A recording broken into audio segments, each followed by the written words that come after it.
এমআরকে এডুকেশনের পক্ষ থেকে সকলকে স্বাগতম জানাই। মডেল অ্যাক্টিভিটি টেক্সট অর্থাৎ তোমাদের স্কুলে যে কোশ্চেনগুলো দিয়েছে ক্লাস 7-এর, আজ আমি দ্বিতীয় ভিডিও উপস্থাপন করছি, অর্থাৎ পার্ট 2।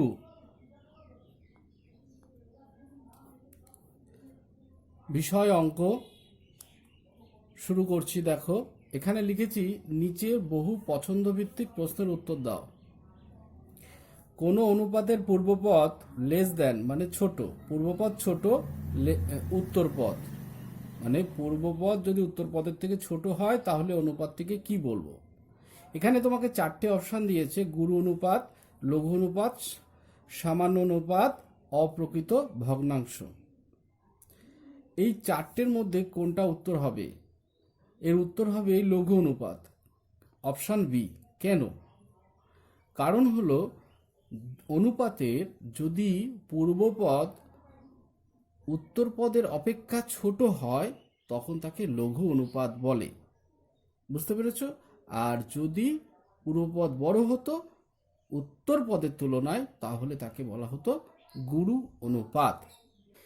এরপরে 2 নম্বর প্রশ্নটা দেখো, শূন্যস্থান পূরণ করতে বলেছে, আমি ডাইরেক্ট অ্যান্সার লিখেছি। x গুণ y to the power 0 into z to the power -1 এর ভ্যালু কত? মানে এই জায়গাটায় শূন্যস্থান ছিল, তাহলে আমি করেছি দেখো, x এর value x into y to the power 0 এর ভ্যালু হচ্ছে 1। কোনো সংখ্যার মাথায় শূন্য থাকলে টোটালটার মান হয় 1। আর z টু দি পাওয়ার -1 মানে হচ্ছে 1/z। ধরো এখানে z টু দি পাওয়ার -2 হতো, তাহলে তোমাকে লিখতে হতো 1/z²।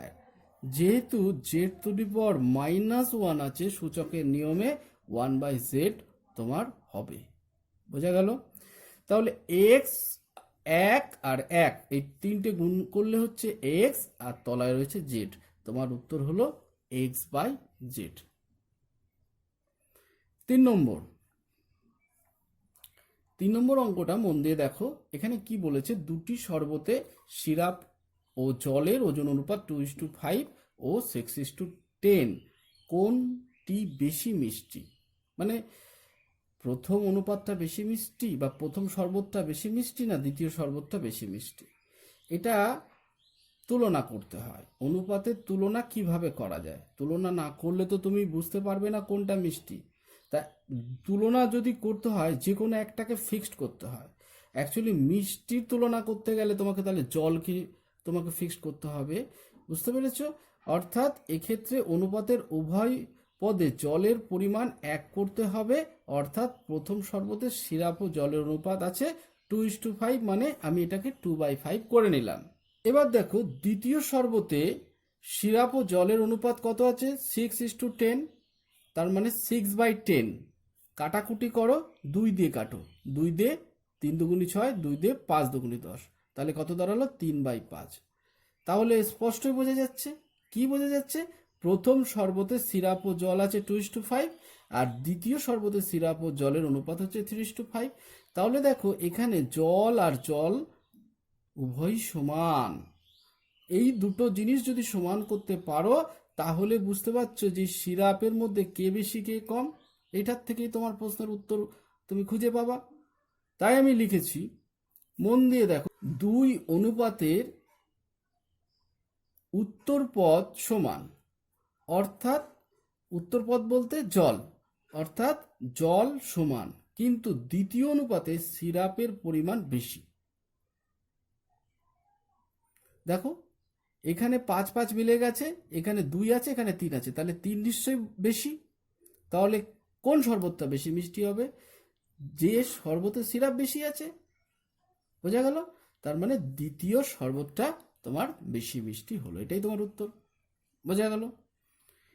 এরপরে 4 নম্বর অঙ্ক। 4 নম্বর অঙ্কটা তোমাকে গুণ করতে বলেছে, বীজগাণিতিক গুণ। বীজগাণিতিক গুণের কতগুলো নিয়ম আছে, সেই নিয়মগুলো নিশ্চয়ই তোমরা জানো। তোমাদের স্কুলে যেহেতু কাজ দিয়েছে, তোমরা বাড়িতে কোনো না কোনো শিক্ষক মহাশয়ের কাছে নিশ্চয়ই পড়ছো, সেইগুলো নিশ্চয়ই তোমরা শিখছো। সেই সাথে আমার ভিডিওটাও দেখো, তোমরা নিশ্চয়ই আরো ভালো বুঝতে পারবে।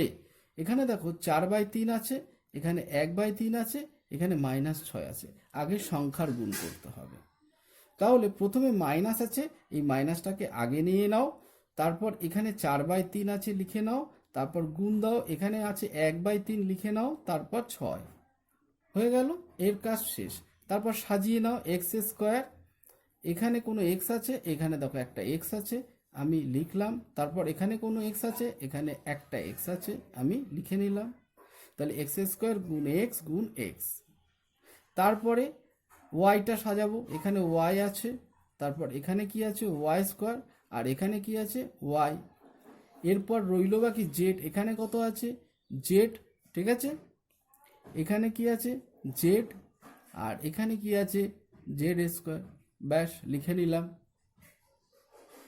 এরপরে কি করতে হবে, সংখ্যার ক্ষেত্রে নির্বাচন করতে হবে, গুণ করতে হবে। গুণ করার আগে দেখো কাটাকুটি যায় কিনা। 6-এর তলায় কিছু নেই, মানে 1 আছে, 3কে 6 কাটো, 3 দুগুণে 6, তাহলে উপরে 2 আর 4 আছে, নিচে 3 আছে, তাহলে আর কাটাকুটি বা ভাগ যাচ্ছে না। তাহলে তুমি লেখো -4 দুগুণে কত, 8/3। এটা একটা জায়গা বা এটা একটা অংশ হলো। এইবার এই অংশগুলো মানে এখানে x² আছে, এখানে x আছে, এখানে x আছে, এগুলো সব গুণ করতে হবে।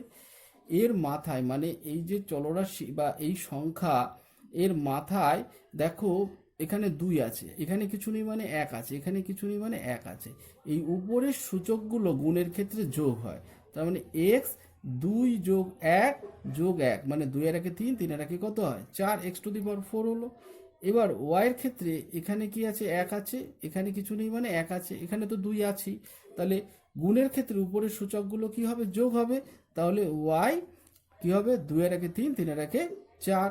তারপর কি আছে এখানে z, এর এখানে কিছু নেই মানে 1 আছে, এখানে 1 আছে, তাহলে 1 যোগ 1 যোগ 2, তার মানে z 2 আর 2 কত হচ্ছে 4।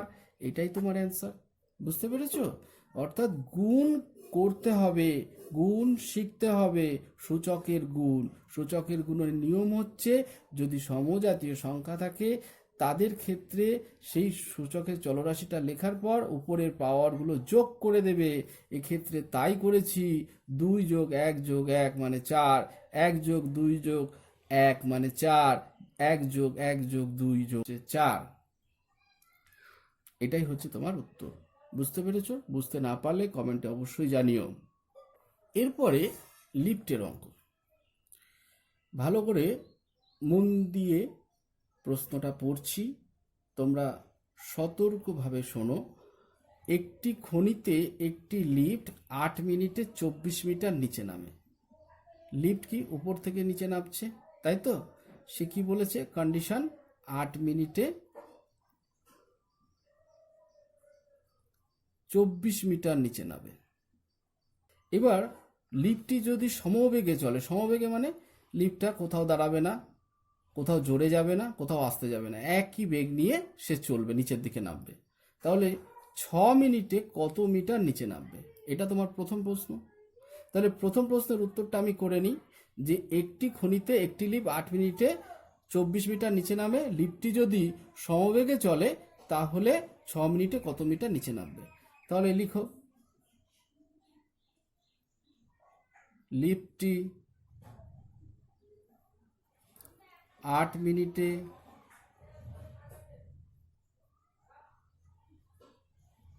নিচে নামে 24 মিটার। অতএব 1 মিনিটে নিচে নামে 24/8, কাটাকুটি করো 3 সমান সমান 3 মিটার।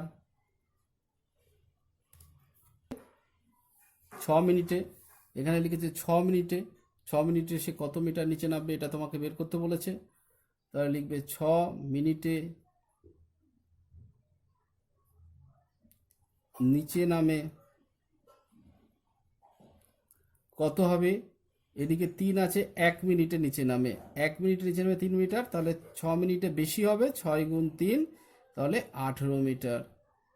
তাহলে প্রথম প্রশ্নের উত্তর তুমি পেয়ে গেলে যে 6 মিনিটে লিফটটি কত মিটার নিচে নামবে? 18 মিটার। এরপরে আমি প্রশ্নে আবার ফিরে এলাম। বলছে ওই লিফটটা যদি ভূমির 10 মিটার উপর থেকে নিচে নামতে শুরু করে তবে 70 মিনিটে ভূমির কতটা নিচে নামবে বা নিচে থাকবে? এটা একটা ছবি আঁকা যাক। ধরে নাও এটা হচ্ছে তোমার ভূমি, এর উপরে 10 মিটার উপরে, এই 10 মিটার উপরে লিফটটা আছে এখান থেকে। এবার এখান থেকে ভিতরে খনিতে যাচ্ছে নিচে, ঠিক আছে, গিয়ে এরকম একটা মানে ভূমির নিচে গিয়ে এখানে ঠেকলো, ঠিক আছে। এখানে কি বলেছে 10 মিটার উপর থেকে নিচে নামতে শুরু করলো, 70 মিনিটে ভূমির কতটা নিচে নামবে, মানে ধরে নিলাম এতটা নিচে নামবে 70 মিনিটে। হ্যাঁ, এটা বোঝার আগে এই 10 মিটারটা আপাতত আমি মনে রাখবো না। আপাতত এটা মনে রাখবো যে আমি 70 মিনিট নেমেছি, এইখান থেকে শুরু করেছি, একেবারে নামতে নামতে আমার 70 মিনিট নামা হয়েছে। তাহলে 70 মিনিটে আমি কতটা পথ গেলাম, মানে লিফটের মাধ্যমে কতটা পথ গেলাম সেটা আমাকে বার করে নিতে হবে। চলো শুরু করি, ঠিক আছে। তাহলে এখানে দেখো, এখানে আমি লিখেছি 1 মিনিটে লিফটটি 3 মিটার নিচে নামে। তাহলে 70 মিনিটে, অতএব 70 মিনিটে লিফটটি 70 গুণ 3 বেশি হবে মিটার, সমান সমান 210 মিটার নিচে নামবে। নিচে নামে, বলো নিচে নামে লিখলে। হ্যাঁ, তাহলে 70 মিনিটে 10 মিটার নিচে নামে, এটা তুমি পেয়ে গেলে। কিন্তু এখানে তো তুমি ভূমির ঠিক এই বিন্দু থেকে তুমি নিচে নামোনি, তুমি 10 মিটার উপর থেকে নিচে নেমেছো। তা আমাকে বলছে যে 70 মিনিটে ভূমির কতটা নিচে থাকবে, তার মানে ভূমির উপরে যে 10 মিটার আছে সেটা বাদ যাবে, ওইটা তো নেওয়া যাবে না, কারণ ভূমির কতটা নিচে নামবে এটা আমাকে চেয়েছে। তাহলে নিশ্চয়ই 210 থেকে তোমার এই 10টা কি হবে, বাদ দিতে হবে। বুঝতে পারছো তো? তাহলে তোমার উত্তরটা হবে, উত্তর এইভাবে লেখো যে ওই লিফটটি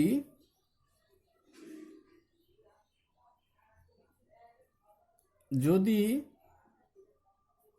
ভূমির 10 মিটার উপর থেকে নিচে নামতে শুরু করে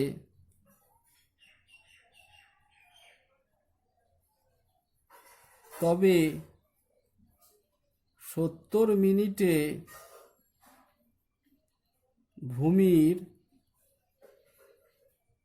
210 বিয়োগ 10 সমান সমান 200 মিটার নিচে থাকবে। বুঝতে পেরেছ? একদম সোজা, কিন্তু একটু বুদ্ধি দিয়ে কাজটা করতে হবে। এই 10টা বিয়োগ কেন করতে হলো সেটা তোমাকে বুঝতে হবে। তা আজ এই পর্যন্ত, তোমরা সকলে ভালো থেকো।